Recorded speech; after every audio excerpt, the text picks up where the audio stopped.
This is State of Ohio versus Jeremy Porter.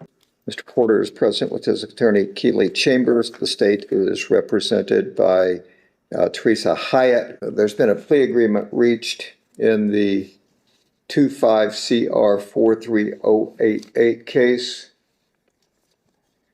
According to this, Mr. Porter plans to plead guilty to aggravated possession of methamphetamine, which is a felony 5 that carries up to 12 months in prison and a maximum fine of $2,500.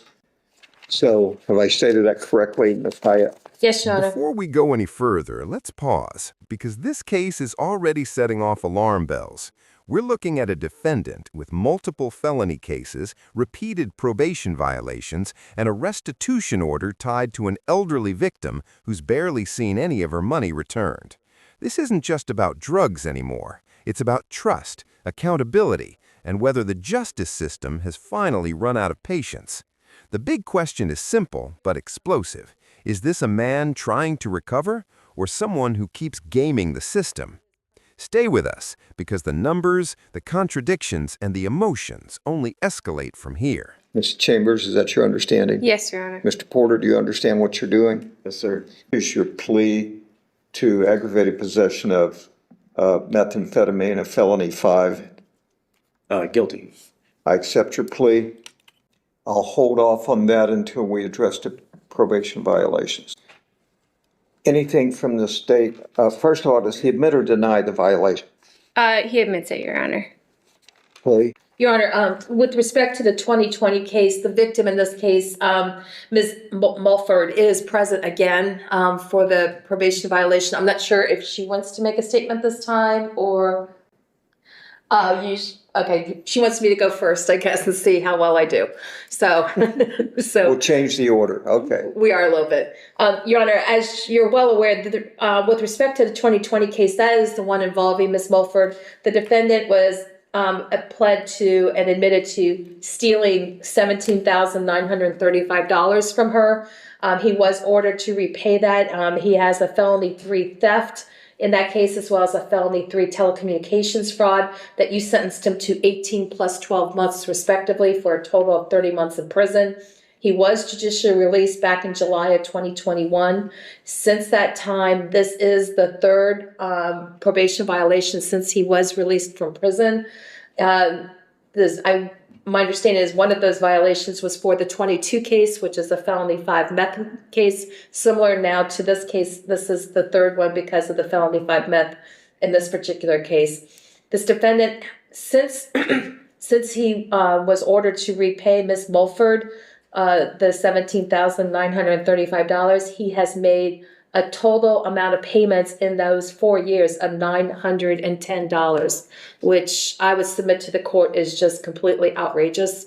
This defendant absolutely had no intention of repaying this woman who is, and I apologize for me having to use this word in front Over of Debbie. 65. She is elderly. She's over 65 and elderly under the definition by law. And it's just the fact that this is not money that she can just throw away. This is money that was very, near and dear and needed by her. I'm not sure what this defendant did with the $18,000, but apparently he had a good time with it because he has not been able to cough up any of it back to repay her.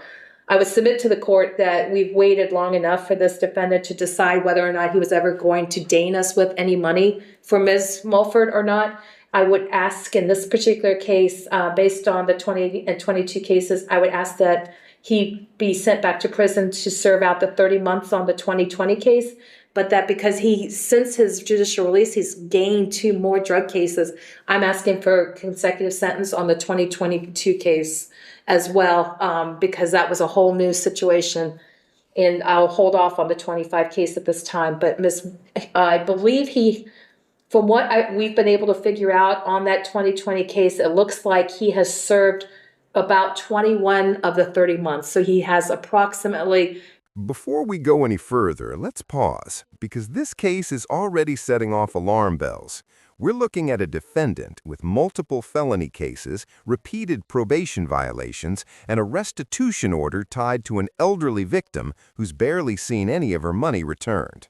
This isn't just about drugs anymore. It's about trust, accountability, and whether the justice system has finally run out of patience. The big question is simple but explosive. Is this a man trying to recover or someone who keeps gaming the system?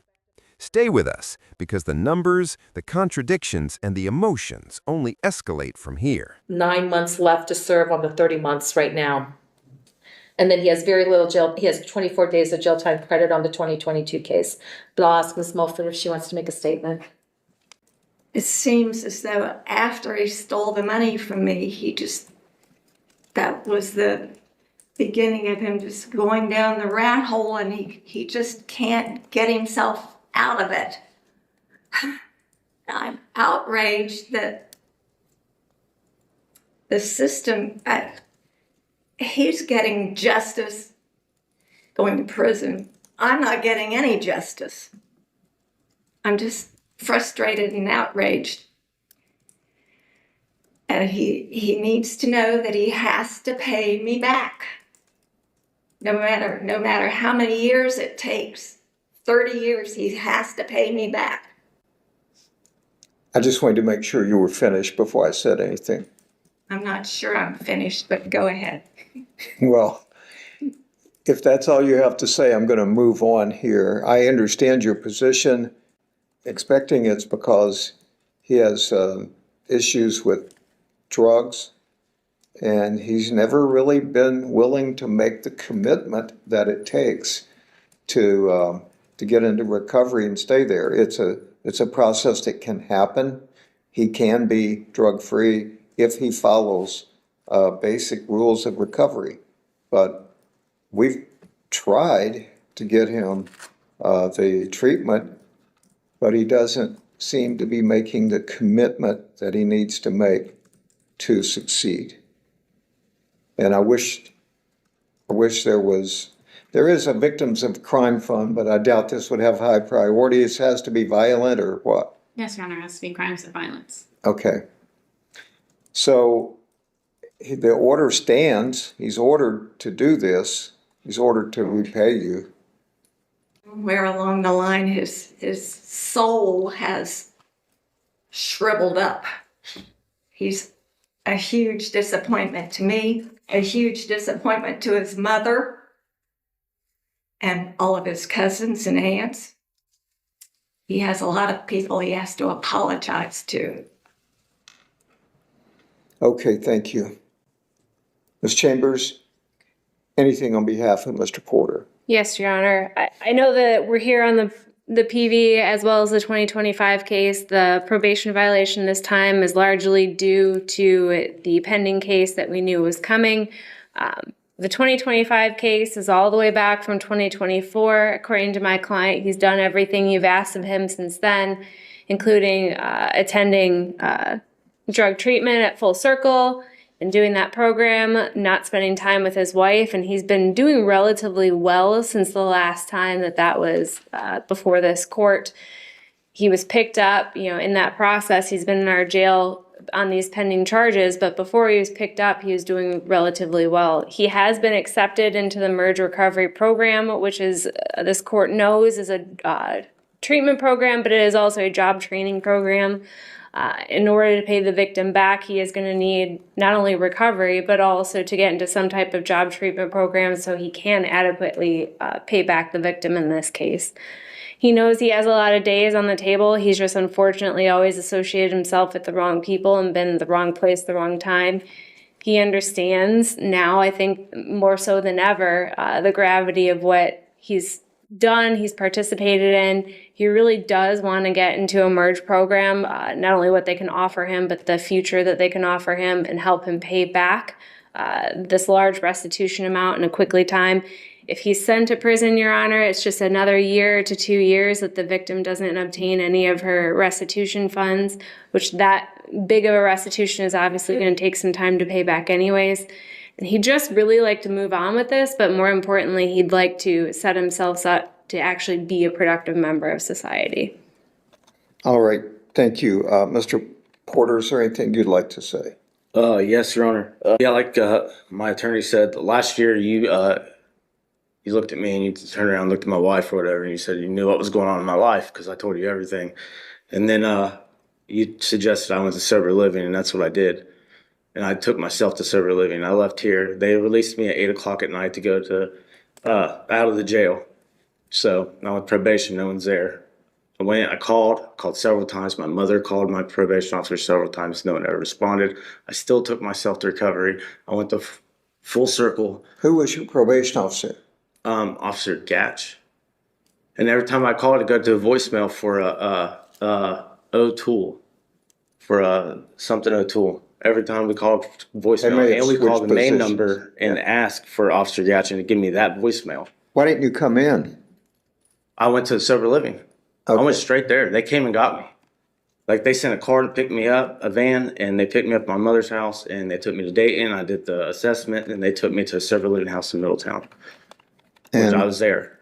And then after so long, I guess my probation officer put a warrant out for me for non-compliance because I didn't see her first when I was released. And then Brandy at Full Circle Middletown, Brandy, my case manager, she had tried to contact probation several times. She said she even emailed the supervisor of probation or whatever for common police and everything to try to get them to release me so I could move. I couldn't get a job there. I couldn't do anything. I was compliant. I did everything. I was doing very, very well for myself. And there was nothing I could do. And then fast forward to this, I go to my mom's, I'm having dinner, and they come and arrest me on a warrant. And I've had a warrant over a year, and I didn't even know it.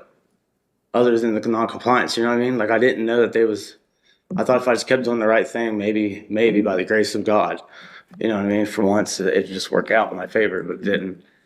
And I applied for so many jobs, even after that.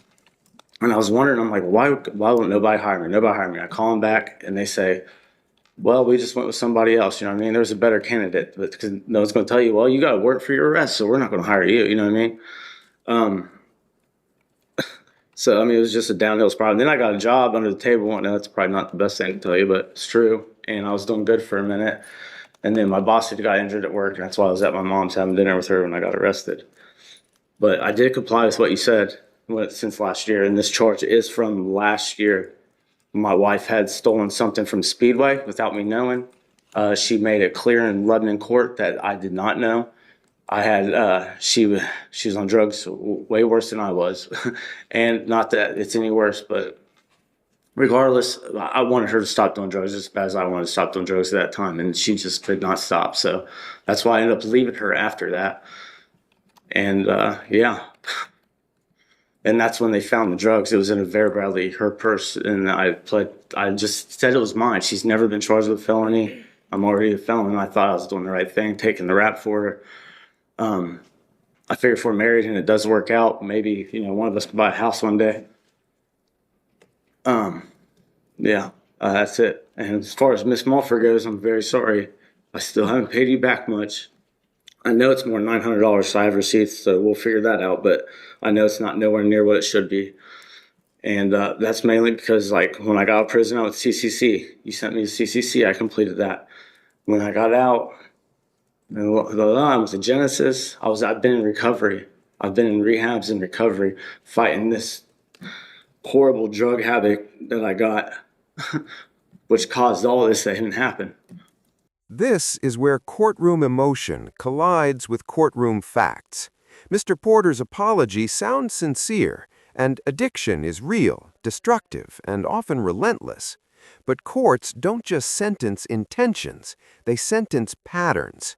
And the judge now has to reconcile two competing narratives, a man claiming over a year of sobriety versus a probation record showing positive drug screens, missed restitution, and refusal to comply with supervision. For viewers watching at home, this is the hardest question of all. Do you believe words or do you believe paperwork? And if you were the victim, which one would matter more? So, you're saying I want to go back to sober living. I want to live my life. I want to be able to move forward. I want to be able to work. You're saying you have made the commitment. Yes, and I'll continue to do so. How long have you been sober? Over a year. Since I left this court last year.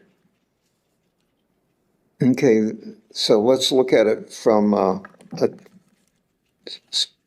the probation perspective. You entered the Genesis program December 6, 2022, Yes. and you completed it successfully. did. Okay, I'm not asking I'm questions now. Let's Yeah. just let me go over this. Sorry. On January 12, you were positive for cocaine, 2024. You were giving a reprimand for this. On July 9, 2024, you were arrested by the Lebanon police for theft M1 on 7/5/24. You refused to submit to a drug screen. On July 9, 2024, you submitted a positive drug screen for methamphetamine and amphetamine. You admitted to the use of both. Failed to make regular payments toward restitution in the 20 case.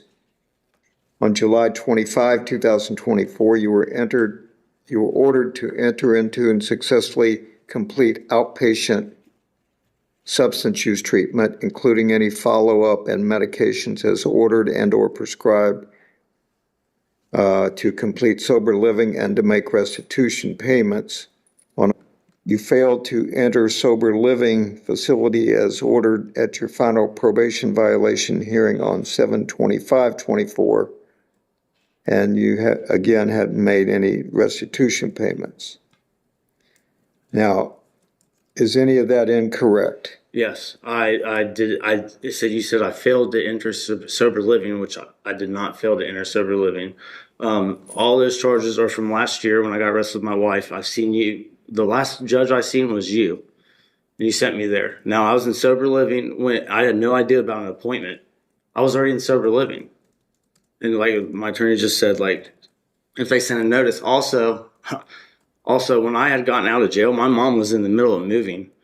So I don't know what address they sent it to. My mom moved to Morrow, Ohio, out of Lebanon while I was in jail.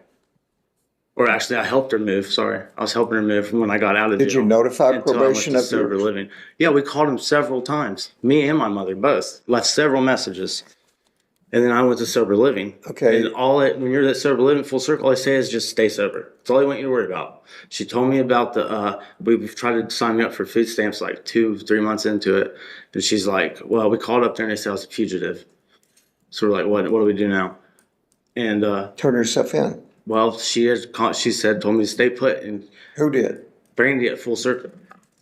Because she didn't want to mess with my sobriety, right? So that's what they do there. And she's like, let me take care of it, see if I can take care of it. And she was emailing you guys or whatever, emailing probation, emailing the supervisors, all that. Well, one thing you probably should have learned a long time ago is if you call and your probation officer is not taking your calls, you better get up here. Yeah, I guess so. Yeah. See, unfortunately, it's too late.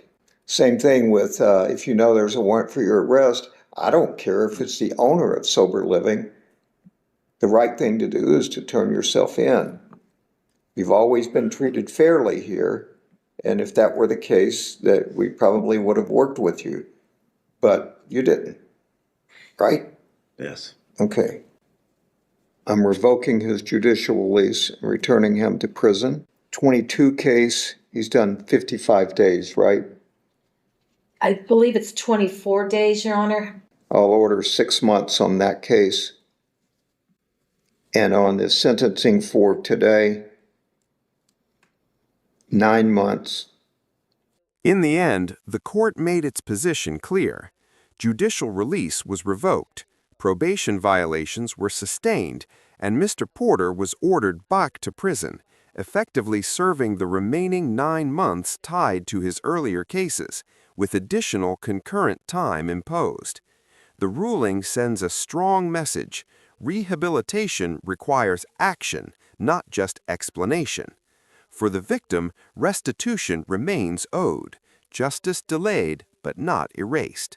And for the system, this case highlights the razor-thin line between treatment and tolerance. To run concurrent with the previous 2. So how much does he have left on the prison case? About 9 months. 9 months. So he's basically got 9 months left to serve. Okay. Anything else from the state? I'm assuming no costs or anything on the 2025 case. Yes. Okay, thank you. No, you're Ms. nothing more, Your Honor. Chambers? No, Your Honor. All right, that's all. So, 9 months.